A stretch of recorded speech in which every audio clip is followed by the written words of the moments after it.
All right, Crim 1, Chapter 12, Jails and Prisons. Yes, I am patting myself on the back right now because of this beautiful PowerPoint design that I didn't make, but you know what I mean. Anyways, so moving on, jails and prisons. That's what we're going to talk about. So let's do it. Jails. First and foremost, jail and prison are two different things. Jail is, generally speaking, and you can read this, you don't need me to read it to you, but a facility that is usually a local facility that is generally operated by the sheriff's department of whatever county that jail is in. People are in jail pending court proceedings, or if they've been sentenced to jail time as opposed to prison time. And it'll make sense when we talk more about prison. But let's see, there are some people in the facility that are just awaiting trial. Some of them have been sentenced. Some of them just got arrested. Some of them are being held on a probation or parole violation. Some of them just got picked up on warrants. So the jail population is a fairly, I guess for lack of a better term, unstable population. The numbers change throughout the day. A lot of bookings and releases happen on a day-to-day basis in a jail. The Fresno County Jail, for example, has somewhere near 3,000 beds. Many times, the vast majority of those beds are filled with people who are, again, pending trial or have been sentenced and but did not go to prison. Okay.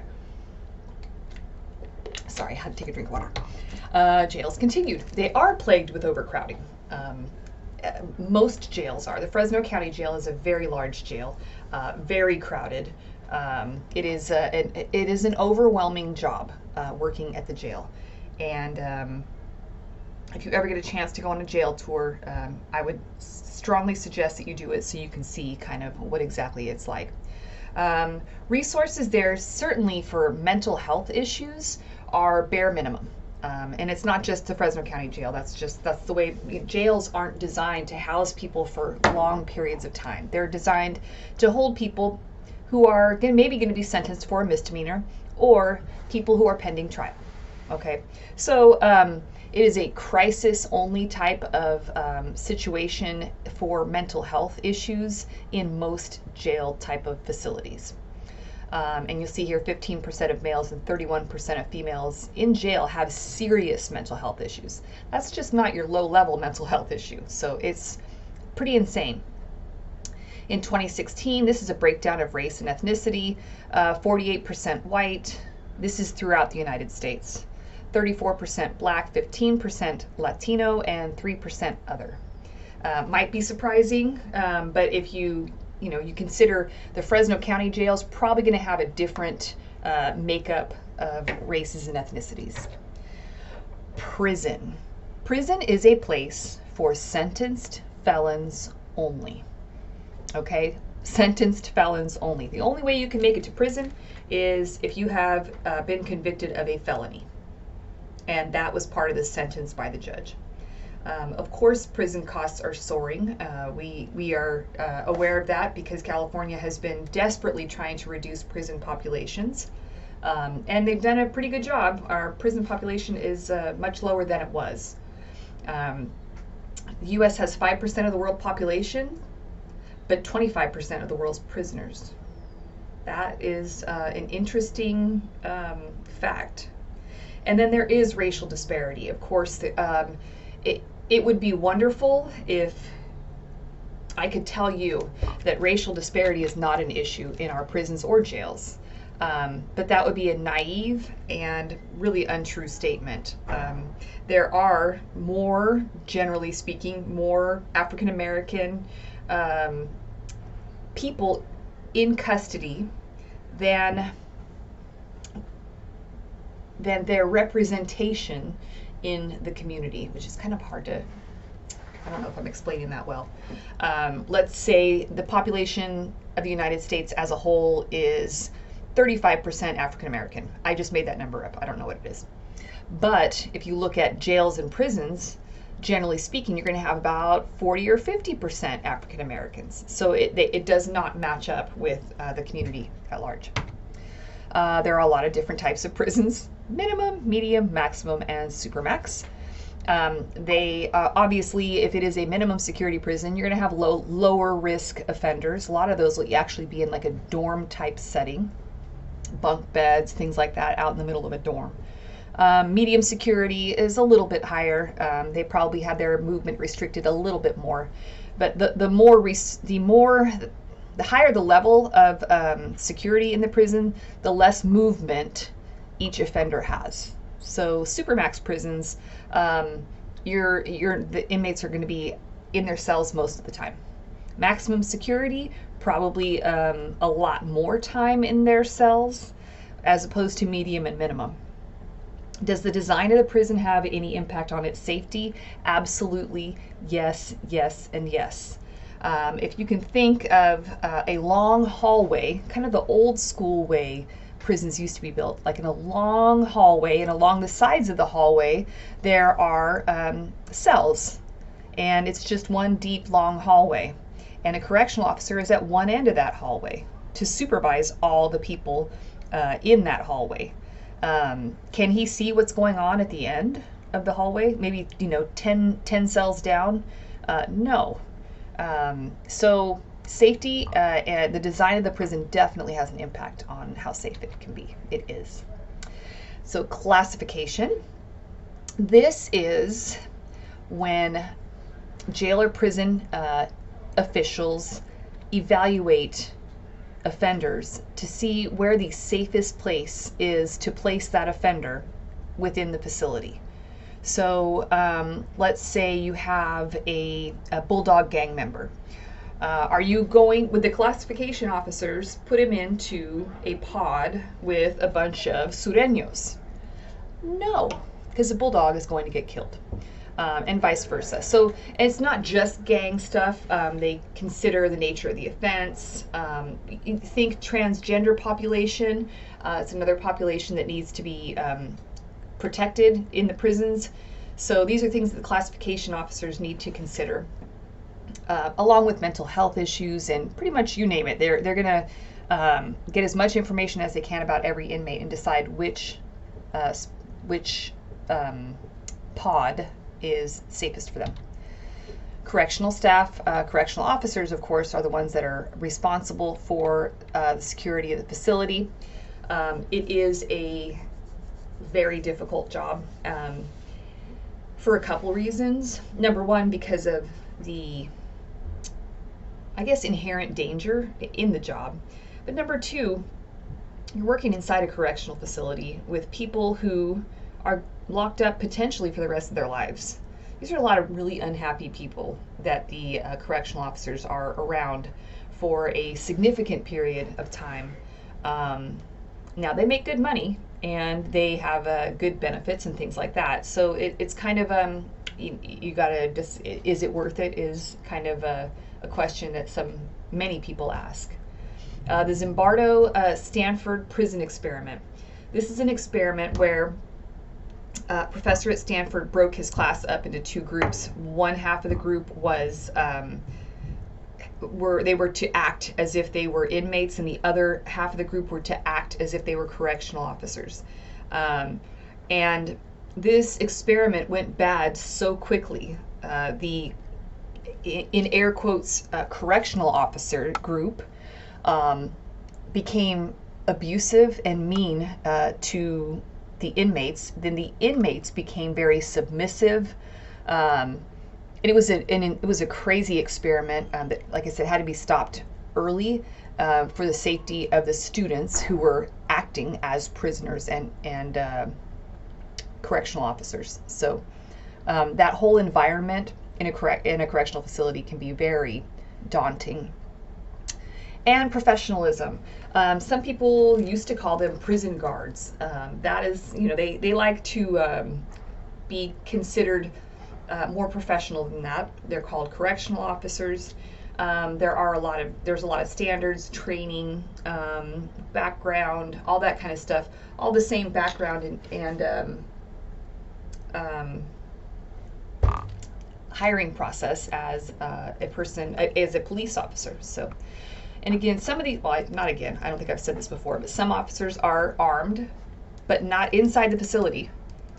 They do not bring guns inside a correctional facility. Think about it for a minute. Of course, some of you are like, oh, why? Because the ratio of inmates to correctional officers is, there are very few correctional officers and a lot of inmates, and they could overtake a correctional officer and steal a gun. So it's not safe for anyone to have a firearm inside the correctional facility, unless they're in the towers. So, hands-off doctrine. The hands-off doctrine was a time in the United States when the courts basically took a step back from the correctional system and said, we are not going to get involved in any disputes, lawsuits, any of that kind of stuff about anything that's happening within the prison. So that meant that inmates did not have the right to sue if they were being mistreated in the correctional facility. So think about how many opportunities there would be for a correctional officer to mistreat an inmate. They could beat them, they could withhold food from them, they could not let them have a shower for months, they could keep them in solitary confinement. All these things could have been happening, probably were, and the inmates had no power or control to sue anyone because the court said, nah, let's just let the corrections handle themselves. Well, that stopped finally, I think in the 1940s. So inmates now do have the right to sue. They have the right to be treated like human beings. They have rights as far as the Eighth Amendment is concerned against cruel and unusual punishment. So do they have rights? Yeah, they have rights. Do they have all the same rights that we have? No. They don't have any kind of protections against search and seizure. If you're a prison inmate, you can be searched at any time, no matter what. Nobody needs to get a warrant before they search someone in prison. But generally speaking, a lot of the other rights that we have, at least on a very minimal scale, inmates also have. Should they? I don't know. I think so. Generally speaking, about 95% of the inmates are going to get out of prison at some point. So we have to consider that when we're thinking about how we treat inmates while they are in prison. Prisons are total institutions. That means that the inmates never have to leave that correctional facility for anything. All their needs, I just said that with an M like Mary. All their needs are met in that one facility. They eat, sleep, poop, you name it. Everything that they do takes place in that institution. It is a total institution and there's no need for them to leave. Now, are there emergencies? Yes, but other than that. Institutionalization. When a person becomes institutionalized, they become dependent on the institution. So think about being in prison. If you're in prison, you are told when to wake up, when to go to sleep, when to eat, when to take a shower, when you can go outside, all that kind of stuff. People then sometimes become super dependent on that structure, and so they get out and they have no idea how to function because they're institutionalized. When you get out, it's not like that for us, right? Nobody's telling us when to get up, go to sleep, go to the bathroom, all that kind of stuff. So institutionalization is not necessarily a good thing. Prisonization can be a good thing, and this is when, well, relatively speaking, for a prisoner it can. It is when a prisoner basically adapts to that lifestyle. So as human beings, we're pretty good at adapting to different environments, and so it takes a while, but a lot of people do finally adapt to that lifestyle. There is an inmate subculture or inmate, and inmate code, rules and behaviors and things that are normal for an inmate or person inside a correctional facility that might not be normal for us on the outs. A lot of things that they don't like is they don't like people to get into their business. They don't like snitches. Respect is really all they have. So if someone tries to disrespect someone, that's really a significant issue in correctional facilities. Prison violence, as you can imagine, especially in California, probably, because we have only serious violent felons in our prison system. So there is violence in prison, obviously. Gangs, yes, there are gangs in prison. Again, as you can guess, generally speaking, they break down by race or ethnicity. So you're going to have your African American gangs, you're going to have your Hispanic gangs, you might have your Asian gangs, your white gangs, and usually in prison, on the streets too, but usually in prison, they're going to break you down by race. So if you, as soon as you get your first day, you walk into your prison unit, you will probably be approached by people who look like you. Riots happen. Sometimes inmates, for whatever reason, sometimes it's because two groups don't like each other in the prison, so they have a riot. And sometimes it's because the inmates are rebelling because of the maybe poor treatment within the correctional facility. Riots can be very dangerous, violent, deadly. So I think it was 1971, Attica in New York had a horrifically deadly prison riot. And it was about the treatment that they were getting in the facility. That's what it started for. Fights, of course, there are fights. Again, you got usually a bunch of men locked up together, frustrated, mad, angry, all that kind of stuff. Yeah, they're going to fight. Security threat group, I don't know why it says SGT instead of STG, but whatever. Inmates who, when they collaborate, jeopardize the institution's facility. The institution's safety. We're talking gang members usually here. And sexual assault. As you can imagine, sexual assault does take place in prison, in both prisons, men's and women's. Solitary confinement is when an inmate is isolated from the rest of the prison population. Solitary confinement is frowned upon now for many reasons, but first and foremost because it's considered inhumane in certain instances, especially if an inmate is in solitary confinement for long periods of time. If you can imagine being, by yourself with no human interaction for weeks on end, be just about enough to drive most people crazy. So there are sometimes people who are in solitary confinement because they're being disciplined. So that's that punitive or disciplinary segregation. And then sometimes they're segregated or in solitary confinement because they are at risk, and that is the administrative segregation. Think former police officer who ends up having to go to prison for committing a crime. He's not safe, so they're going to have to keep that officer safe. Is this the last slide? No. Oh, okay. Almost. Women in prison, they make up about 7% of state and federal prison inmates, so pretty small number. They are housed, generally speaking, in prisons at least, they are housed in separate facilities. How are men and women different in custody? There are some differences.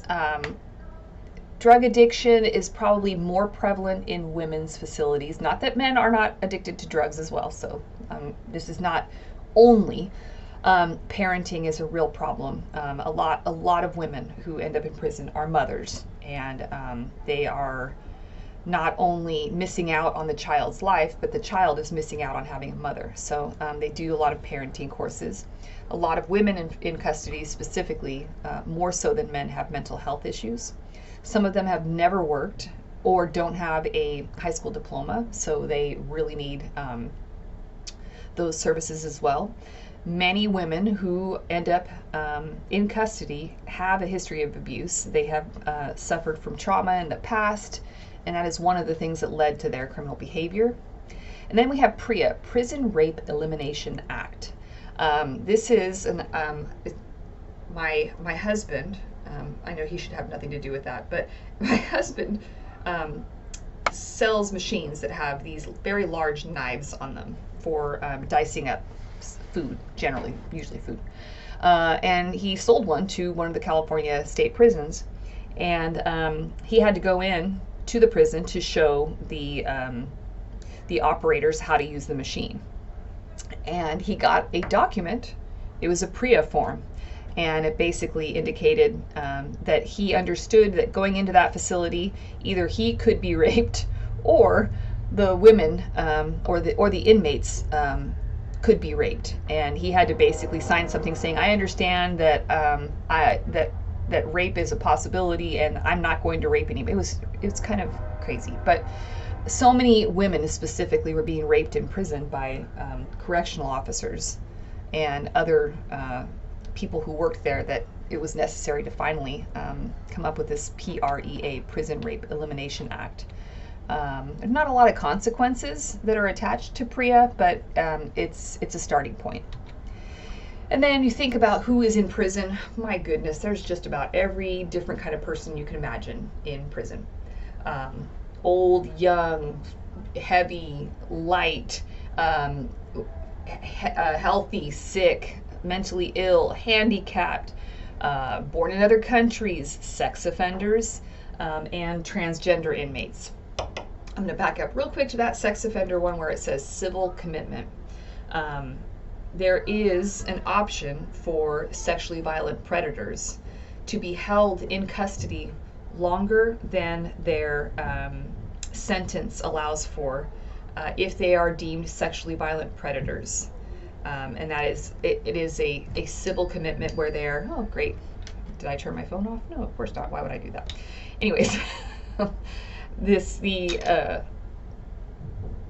they can be held in custody longer, and their case has to be reviewed by courts every 2 years.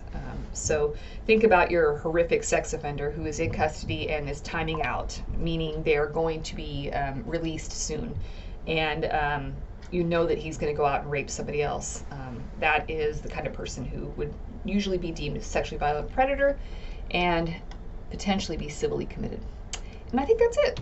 We made it. Yay.